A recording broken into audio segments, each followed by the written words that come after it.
Takže vítajte pri dnešnom videu.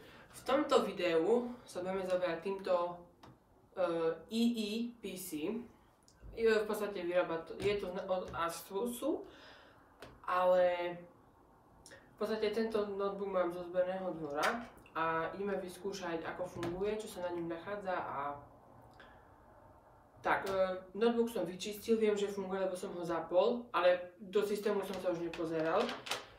Takže napojíme si na nabíjačku a ideme sa na to pozrieť. Tak, pripájam notebook do elektrickej zásuvky. Teda vyskúšame ešte, či nefunguje náhodou batéria, lebo ja som ju nabíjal. Nie, dobre. Znamená, že musí byť zapojený v elektrine.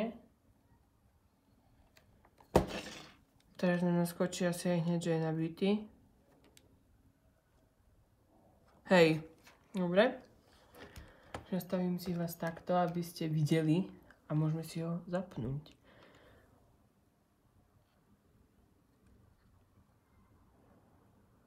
Ale takto lesknúci sa displej som už dlho nevidel.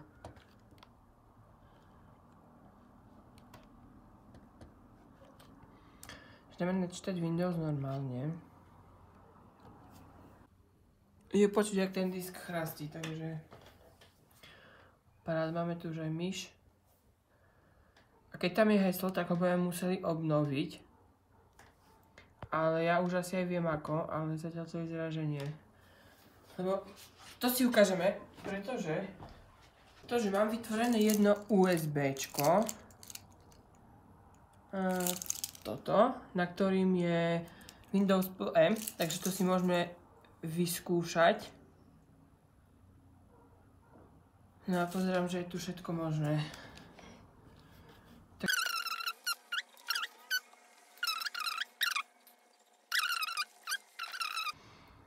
No, máme tam nainštalovanú rámku 3 GB, ako môžete vidieť. Má to Intel Atom, sa dalo očakávať, 32-bitový operačný systém. A Windows nie je aktivovaný. Super. Notebook ostal v starom čase. Takže Windows aktivujem. To nie je problém. Ale Minecraft je... No, mňa to reálne zaujíma, či ho zapne, či to pôjde. Po nenáramnom čakaní aj tak nejde tento Minecraft tak, ako som si myslel, takže toto vypneme.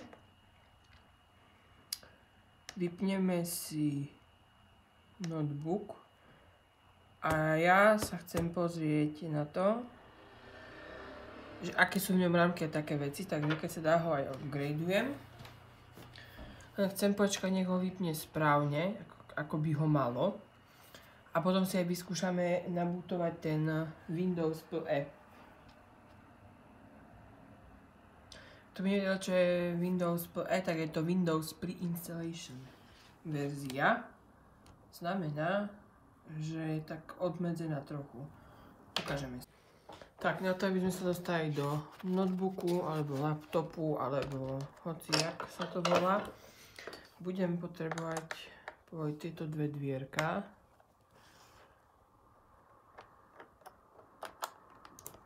Teda dve dvierka, vravím. Tieto dve skrutky som chcel povedať. A vravil som dvierka, avšak sa stáva.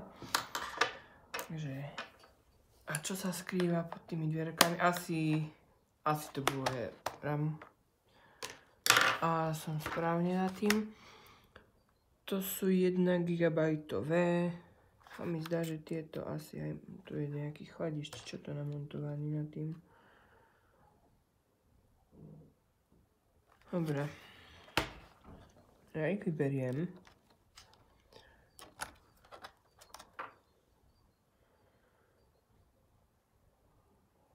Dobre, takže táto má 2 GB, to je skvelé. A čo táto?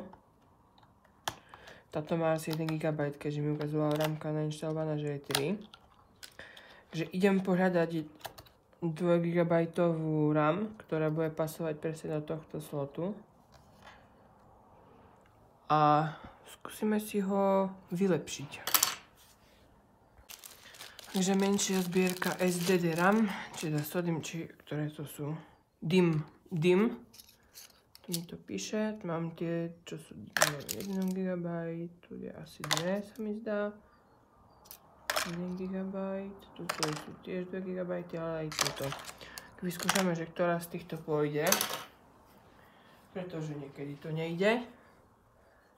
Ale predtým, než to vyskúšame, ja by som navrhoval, že by sme si ho mohli rozobrať, pretože isto bude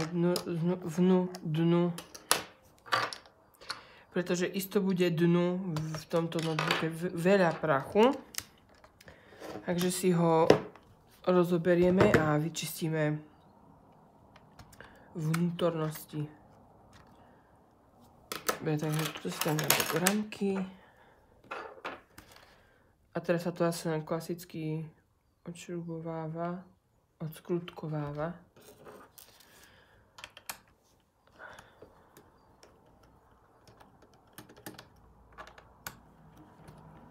Neviem, takýto EEPC ešte som nemal, takže je to pre mňa premiéra. Viem, že Asus robí tieto malé noteboočiky, alebo ako by som to mal nazvať. Teraz pozerám, na štítku je vidno, že pôvodne v ňom bol operačný systém Windows XP Home Edition ULPC. Ak to platilo, teraz to neplatí, je tam Windows 7, možno tam bude Mac OS, mohli by sme si vyskúšať a inštalovať, akože celkom sranda to môže byť, nie? Ja hlavne chcem vidieť, aký je v tom disk, lebo keď tam bude normálny klasický SATA disk, čož asi veľmi nie, tak to vymením za niečo rýchlejšie, lebo toto, čo je tam, je neskutočne spomalené a nie som na to zvyknutý. Na takto pomalej načítavanie. Ako nebolo to najhoršie, pretože už som mal veľa notebookov a počítačov, čo mi prešli cez ruky, ktoré boli o mnoho pomalšie. Už som aj používal počítač, ktorý mal na IDE-čkovým disku nainštalovaný Windows 10. Takže akože, hej. Išlo to, síce pomaly, ale išlo to. Dobre, teraz ako sa dostanem do ňoho? Predpokladám, že tak ako do každého jedného, že musím vybrať klávesnicu. Teda, on by mal ísť otvoriť už teraz, takto. No, vyskúšam niečo. Et voilà, takže mal som pravdu, že treba vybrať klávesnicu. No, poď. Že treba vybrať klávesnicu a pod klávesnicou sa skrýva všetko čaro tohto neskutočného stroja. A tak Intel Atom nie je zlý. Na úplne jednoduchšie,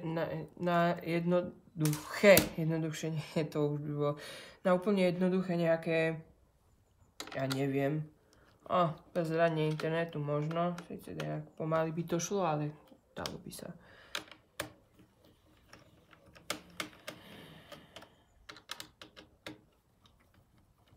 To si všimnite, máme nálepku, ktorá nám vraví, že ak ju pretrhneme, tak notebook stratí záruku. Ja si myslím, že tento notebook stratil záruku tak pred minimálne 12 rokmi. Keďže rok výroby na ňom je 2008, a nie, zle rátam, však je rok 2024. Keď počítam 8, tak sa dostaneme na rok 2016. Tu máme 2016.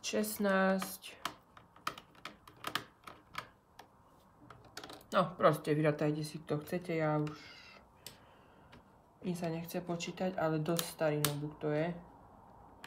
Že rok výroby je 2018, tam som na štítku zo spodku čítal a predpokladám, že je tu ešte ten disk, ktorý tu bol. Dobre, nie je z tých najpomalších, jak tak pozerám, ale vyskúšame tam dať niečo rýchlejšie. Len prvo pekne vyčistíme, pretože takto u mňa nemôže notebook vyzerať.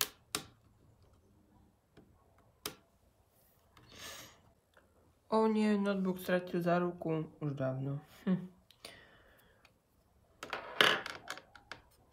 Mňa Mňa akože celkovo prekvapuje, ak niektoré tie staršie notebooky boli tak smontované, že keby ako niekto veľmi chcel, tak ho neotvorí proste. Sice tie nové už sa pomaly ani niektoré nedajú otvoriť. Tak. Toto nie je návod, ako rozoberať notebook, hej, takže nikto si neberte zo mňa príklad.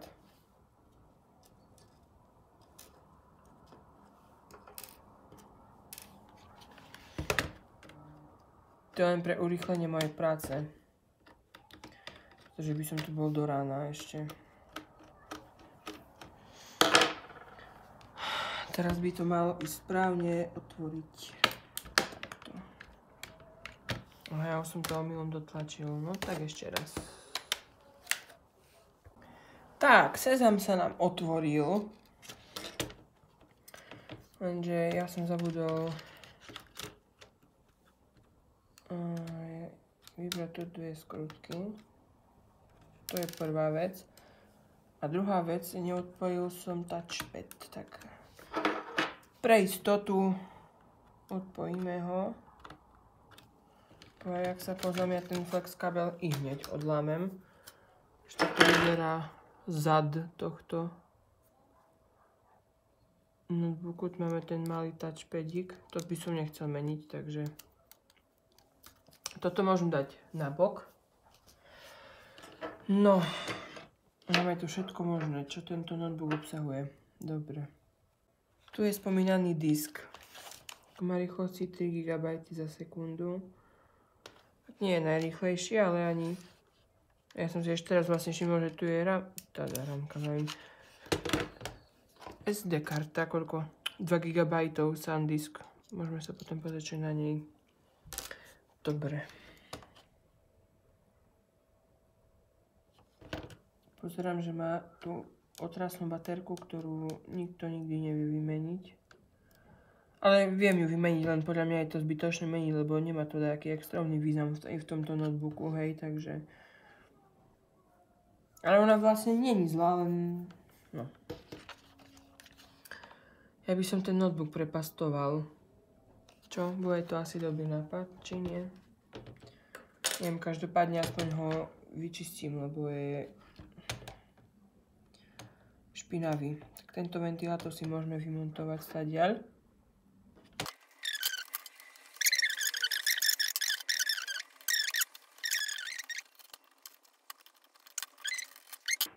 A idem ho vyfúkať so vzduchom aj celý ten notebook, takže si urobíme taký pekný strih. A ešte pre každého jedna takáto malá rada. Táto malá vec sa nevolá šrúba ani šrouba, ale sa tu volá skrutka. Z jedného prostého dôvodu vám to vravím. A viac, že toto si pamätám, keď si dobre pamätám, tak bola tu. Pozrieme sa, na akej frekvencii funguje. No to sa asi nedozviem. Alebo dozviem sa... Nie, nedozviem sa. Dobre.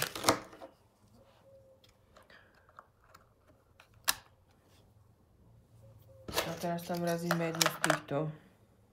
Mne sa dá, že tieto majú rovnaké čipy, jak je táto. Tak skúsime. A uvidíme. Či to pôjde. A maximálne nám bude hlásať chybu. Takže ani to nejdem zavrieť, zaskrutkovať.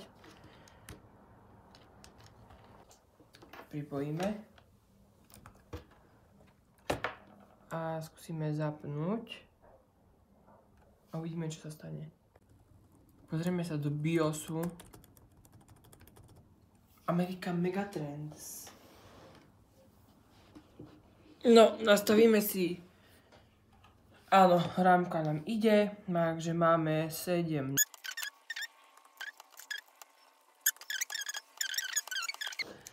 A ideme si načítať ten operačný systém z USB.